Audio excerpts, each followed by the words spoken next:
Hi, everyone. It's Dr. Ozzy here. Welcome to the More Than a Pretty Face podcast.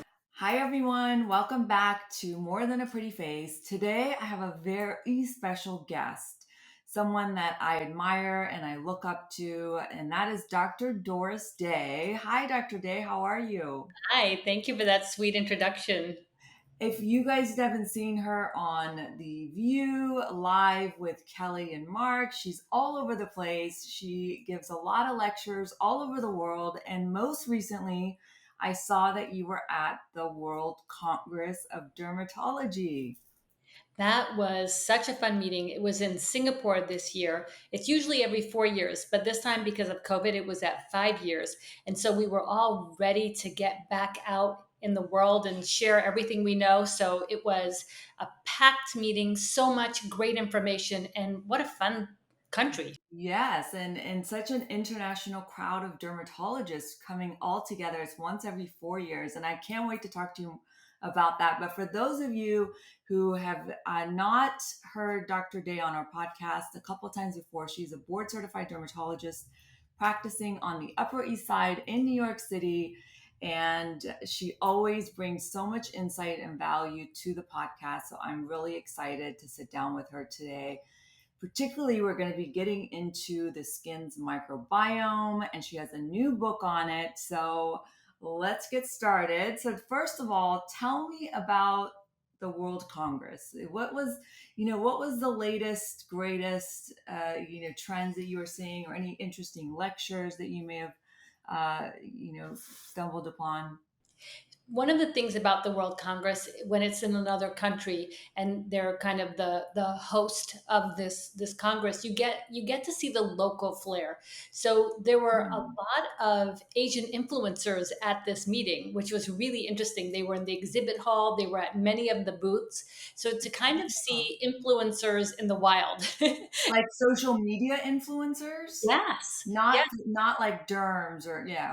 No, these are social media influencers, and they were walking the floors, doing their thing, talking about products, posting and live streaming. So that was different than what I see in the U.S., and I thought that was interesting.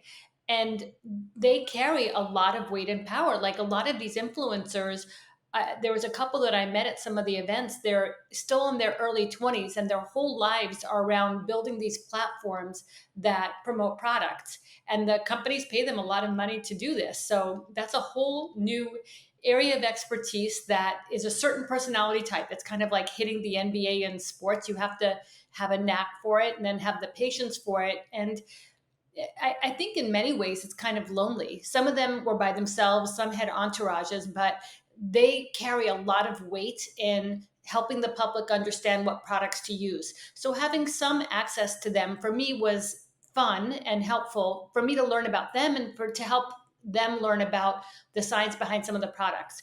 In terms of some of the lectures, a big focus of the ones that I went to were on eczema, childhood eczema, and adult eczema, and some of the new medications that we have. It's so amazing how much we can do now to help people with these chronic skin conditions.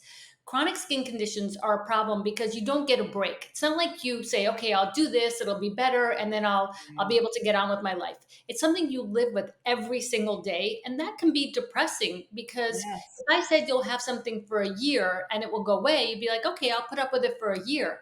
But if it's for your whole life and you're itchy and your skin doesn't look good and it doesn't feel good and you're self-conscious about it, to know that we have medicines that have great safety profiles that can help clear your skin and keep it clear, that was very, very encouraging. So I heard there were some great things on that.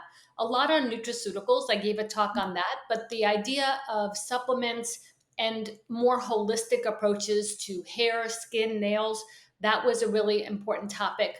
There were some talks on the cosmetic side, nothing that I thought was earth shattering or groundbreaking, nothing that you don't already do. And I can see on your social media, you do very cutting edge things. You're ahead of the curve with all of that, with all you're doing. And sometimes that's comforting when you go and you see things and you go, okay, well, I'm there, I'm doing that, maybe, and then some. So that makes us feel good about the work that we're doing.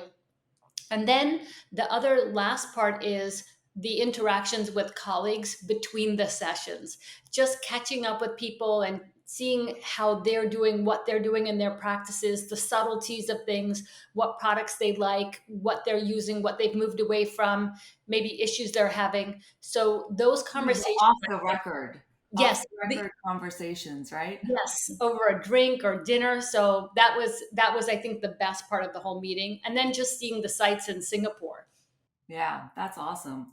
Yeah, I mean, going back to the eczema, some of these skin conditions, if you have like high blood pressure, nobody knows, right? Because it's not like you don't display Right. that on the outside.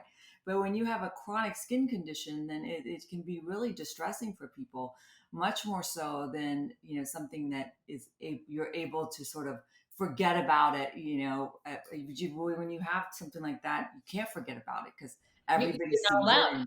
Yeah. And even if you get a temporary rash, if you get like hives or something, it can be really distressing for people. So And one thing that kind of leads into our topic was that there were a good amount of conversations about the skin microbiome that were brought up. La Roche-Posay has some products that are focusing on it. So there were some posters and presentations that took into account the imbalances in the skin and how we're learning that the skin is not an isolated organ. It's not just skin cells and then the pigmented cells that lives there and the immune system that lives within it. It's actually very, very, very affected by the microbes, all the bugs, basically the bacteria that live in the skin and the ones in the gut as well. And there were conversations around that. So I found that really encouraging. when I tell people on TikTok that you have mites in your pores and yeast that normally live on the skin that love to feed on oils, they look at me like, what language are you speaking? What are you even talking about? But it's true.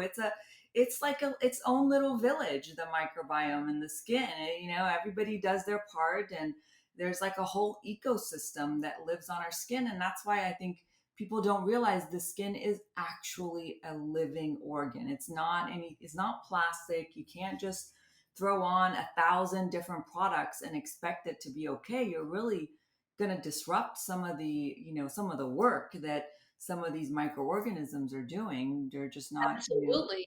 Absolutely. That's 100% spot on. And even if you had the right ingredients and they have the wrong preservatives or the wrong concentrations, and you're layering five of those things, you're knocking out the biome. So in doing the research for this book, I wrote it with a PhD, Thomas Hitchcock, who is one of the most brilliant people I know. I met him when he was working on other projects. So we've known each other a very long time, but he had his own company that was looking at these things he calls zycrobes, which are the microbes that live in the skin.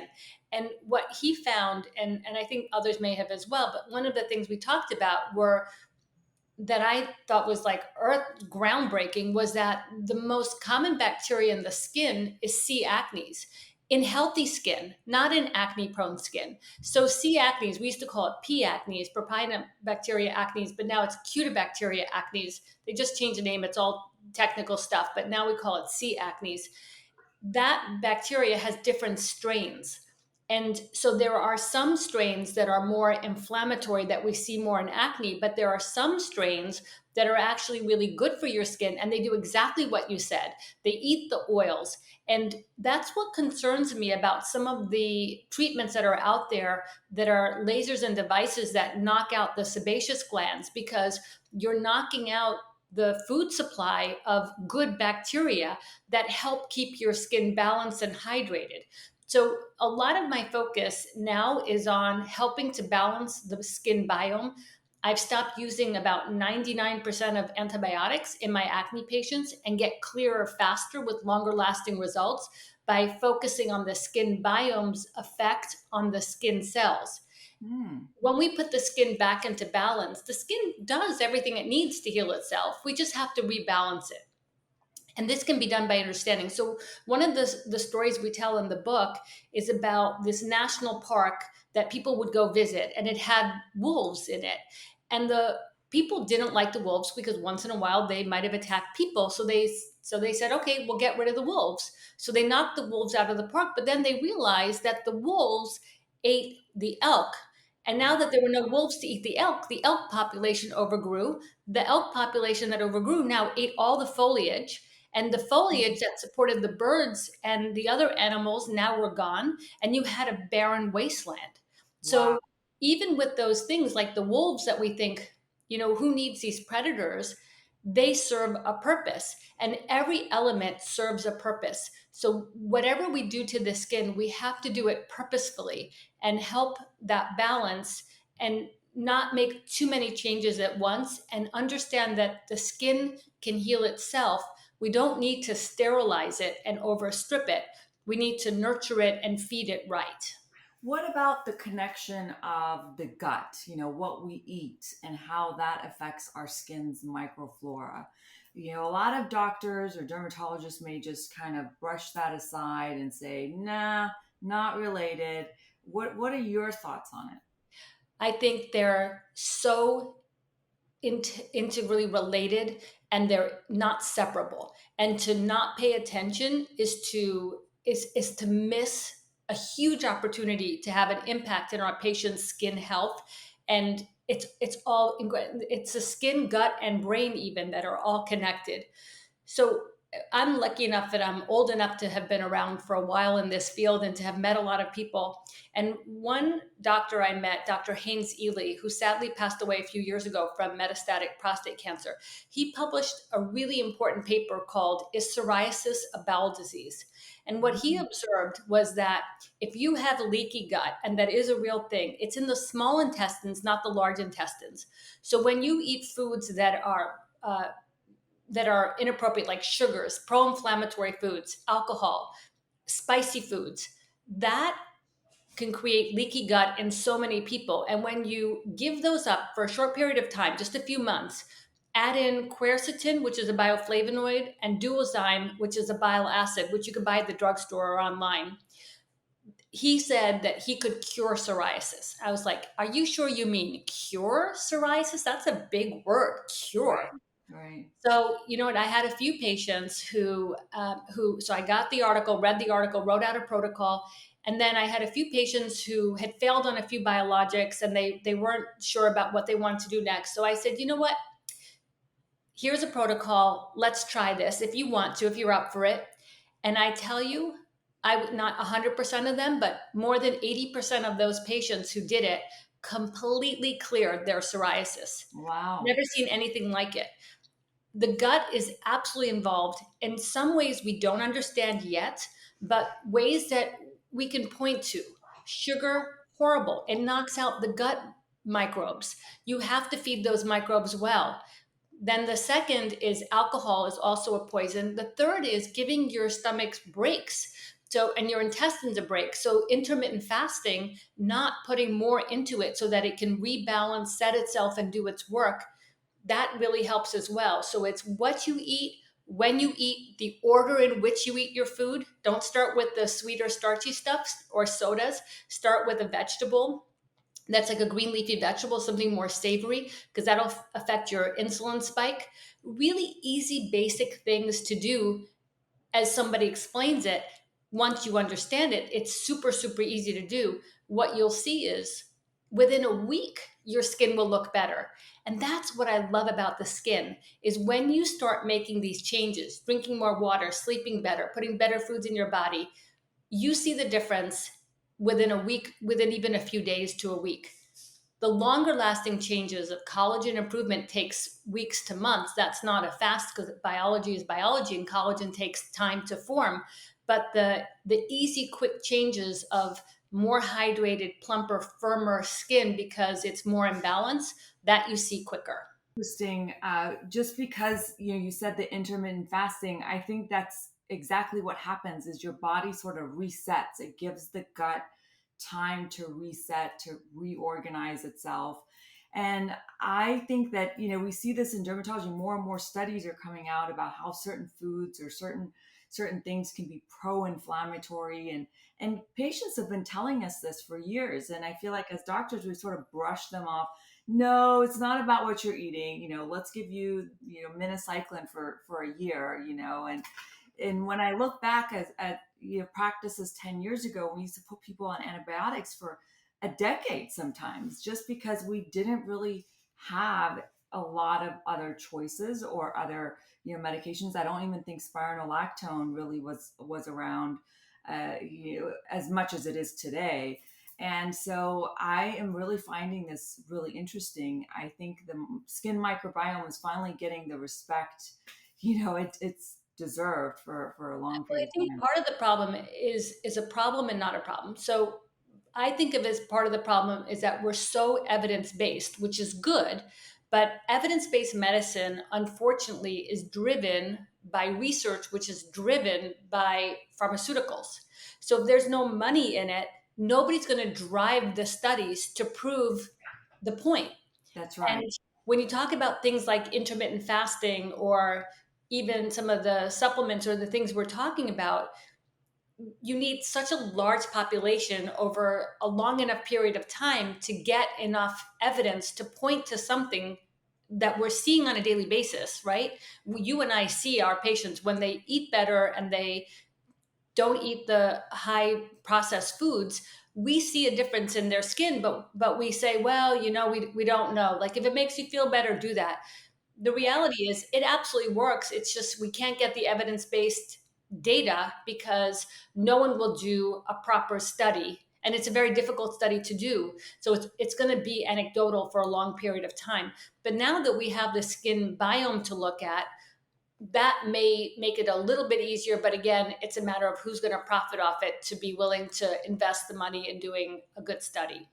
Yeah, nobody makes money from eating, healthy green vegetables or a Right. green juice, Or right? not eating for a while. Exactly. So for the audience, let's talk about some diseases that are driven by an imbalance in yeast and in the bacteria. Well, one, we talked about is acne. Certainly, when you have overgrowth of this propionobacteria or overgrowth of Malassezia yeast, you can get different types of acne. Even they look different. Their distributions are different on the face. What So it wouldn't others? be overgrowth, it would be overgrowth of the wrong strains of the bacteria. That's right. So if we actually feed it with the right strains, then you'll rebalance. And when you have the wrong strains growing, then you can have the wrong strains of staph growing because you create inflammation. And so you can get, like, if you look at somebody with eczema, where we started, and you do a culture of their skin, you'll see staph overgrowth. But what they don't look at is what's missing, and Mm, what's missing is C. acnes. So mm. C. acnes controls that staph. It goes back to our wolf in the That's national right. park. Yeah. So if we fed the skin the right C. acne strain, that alone would have an impact on their eczema potentially, because we're going to put it back into balance. So I think that's one area we're going to. But yeah, I agree. The Demodex, we might learn that it's the strains of Demodex that are off. And over time, we might have to start renaming some of these microorganisms, because as we learn more about their structure and function, we might start having to reclassify them, just like we did with P. acnes to C. acnes. We might have to actually call them something else because they behave so differently. So for those of you who may not know what Demodex is, and I remember distinctly the minute I learned that we actually have mites in our pores. I was Did you sitting go, ew? with my dermatopathologist, looking at slides, and he goes, "Oh, did you see that? That was a Demodex mite." I'm like, "Well, hold on, what?" And it is, and zoom in. We get excited when we see that, looking at skin samples. There are mites that live in the pores, and we see them under the microscope. But those mites, probably have a role of some sort, like you said, the wolf. When we see them go up in number, then depending, maybe there are different strains. Then we see rosacea flare, and that's a Yes. big, link. And that's why a lot of the topical treatments we give people is to reduce the overgrowth, perhaps, of the Demodex. Yeah, it's interesting that we still argue amongst ourselves on the rosacea front. There's like, are you a Demodex rosacea person or are you not a Demodex rosacea person? And you know, are they the red herring that they you see them more when they're there, or are they the cause of it? And it's that's our controversies in dermatology. It's like we're such nerds, but it's kind of fun. But you're but in the end, the same medicine fixes it either way, right? All the antiparasitics, whether it's metronidazole topically or topical ivermectin, sulfa-based medicines, Yeah. all affect Demodex and all make rosacea better. And what about Accutane? That has nothing to do with Demodex, but why Yes. does Accutane help with rosacea? I mean, there's so much that I think we're missing. It's like the more you know you don't know kind Yes. of thing. So I think it's time to really, pay attention to what patients are telling us in terms of not just their skincare, but maybe their overall lifestyle or, you know, diets and so forth. And certainly you mentioned the mind, and that's huge, in terms of stress and how that could certainly throw everything off. For sure. It's such a stimulator of whatever you're prone to. So if it's rosacea, acne, psoriasis, eczema, ulcers, hair loss, like all of these things. I mean, I meant stomach ulcers. So whatever it is you're prone to when you're under stress, and I like to quantify stress because stress is a part of life and actually can be a great motivator and driver. So I always say it's not about having stress or not having stress. It's really about how you manage the stress and how you perceive it. So I've kind of helped myself understand things that are stressful in my life as puzzles. And Mhm. as you get older, you realize, like, wait, I got here. I'm okay. I figured it out. I'll figure it out. So once you have that comfort of going, I'll figure it out, you still have the stress as the driver, but it's not the same anxiety about the stress. So I would kind of put anxiety and stress, try to separate them out a bit and help people manage their anxiety over the stress and change the way that they look at things. And you would say, people go and they go, oh, this was like a therapy session. But in reality, it's not, because it's really helping their skin, and helping them solve those puzzles helps us help them address their skin issues. And it's such an important part of the work we do as dermatologists, I think. 100%. 100%. So, what are three things that people can do to better care for their skin's microbiome? I mean, is there supplements? Are there special diets? And, anything that you can name that could be helpful? Sure. I would say look for products and ingredients that are skin biome friendly. Things like salicylic acid, that's really good. Interestingly, things that are natural, not always skin biome friendly, like retinols can be, but bakuchiol, which is more natural, is not necessarily skin biome friendly.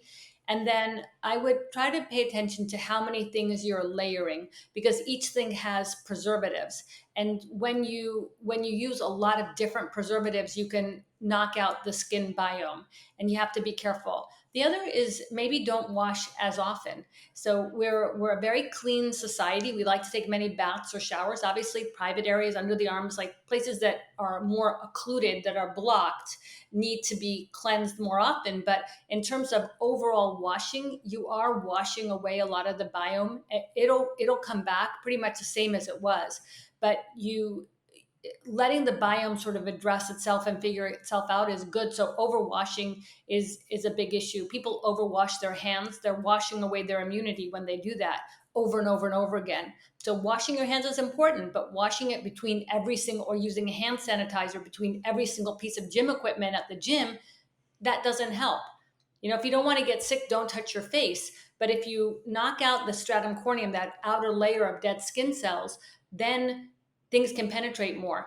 One thing that's really interesting that I heard at the World Congress that I hadn't thought about in this way was about how things can penetrate the skin. And everybody was so worried about getting sick during COVID and the virus penetrating their skin.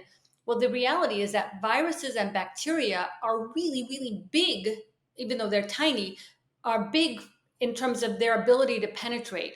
The chemicals in our skincare are tiny, and they penetrate much more easily Mhm. than any bacteria or virus. So your skin is naturally protective against bacteria and viruses just based on their molecular size.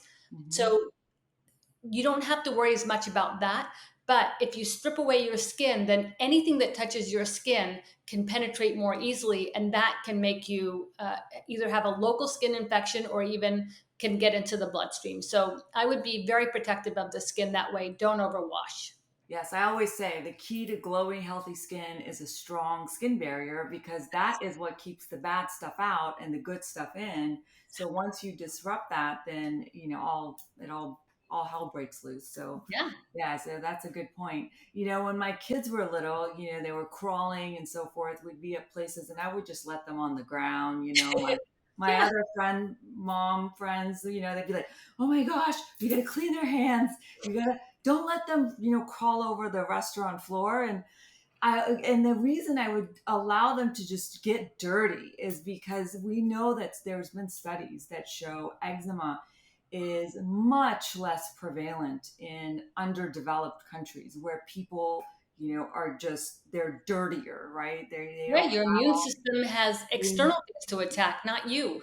right. And so we see a lot more eczema in sort of developed, upper socioeconomic classes of the population. And that's because we are a little too clean. We gotta, especially as babies and as little ones, we gotta, let them get exposed. And, my sister, she was the extreme opposite. She would bathe her kids every night, every single night. But I would just kind of wash like kind of the dirty areas, but you do want to be careful about how much you're disrupting, certainly that ecosystem. And kids with So I'm so acne. excited for your book. It's called Rebooting the Biome: How Properly Caring for Your Skin Biome Can Do More for Your Health and Beauty Than Any Skincare Ingredient on the Market. It really goes through and talks about how to care for your skin by respecting that symbiotic, nature of the skin's ecosystem. That's so important because the skin is the largest organ, and we have to, maintain it and keep it healthy and happy. Thank you. So I know you have a busy day ahead, but before I let you go, I thought it would be fun to play a little game called Slay or Nay. Okay. Okay, so slay meaning yes, it's you're 100% for it, and nay being no, you could do without it. So, and these are designed to be sort of rapid fire questions. Just So lay or nay. That's it. No slay explanations. or nay. All Well, right. we can stop Okay. if you have some things to say that would be helpful. So let's get started. Red eye flights. Nay. Nay. Absolutely nay. I Were have you really jet alcohol. lagged from your trip? Oh, it's just miserable. They're always just too short to get any real sleep, and then you lose the whole next day. And there's just no reason. Yeah, don't no nay. It's always hard. Air purifiers to improve your skin. Slay, Slay. Topical antioxidants. slay. Collagen powders. Bovine or marine. What are your I'm thoughts on that? saying slay. Slay. It's neither here nor there. I have seen enough to think that theoretically there could be a purpose. And listen, if nothing else, it's a protein. So Right. I don't know if it does everything that it says it does, but hypothetically, I've seen enough data to show that I get the theory behind it. More data would be better, but it's not a drug, so we're never going to have good enough studies. But It's I a don't. supply, right? It's a Yeah, supply issue. So you feed it the supplies, yeah, but the rate limiting step is your body has to build it, exactly. right? That's what Right, really makes the collagen is your body. right. So So giving it the supply, I don't see harm in that, as long yeah, as you don't overdo it. yeah. What about buccal fat removal? Nay. Nay. Nay for the vast majority of people. There's a very small niche of people for whom it's a slay, but for everybody else, which is almost everybody else, nay. Nay. And it's so surgeon dependent. Totally. It's such a fine procedure that not everybody really has the finesse to do it. Agreed, So, agreed, agreed. watching pimple popper videos on TikTok. I love her so much. She's a good, dear, dear friend of mine. Sandra Lee, but it's a huge nay for me. I I can't. can't watch them either. I Yes. mean, we do this right in real life, Yes. but I like doing it. I just don't like watching it when I'm not doing it myself. Yeah, no. yeah. Nay.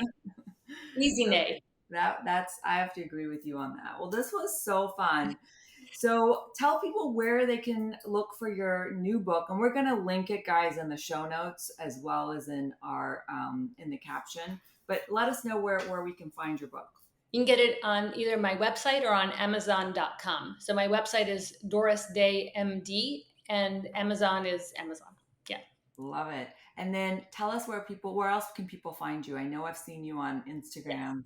I'm on Instagram, TikTok, Facebook, LinkedIn, everything all the same is Dr. Doris Day. Dr. Doris Day, Dr. Doris Day. I love it. Well, And guys, one we've R in been on Doris. the podcast a couple of times, so look back on the past two episodes.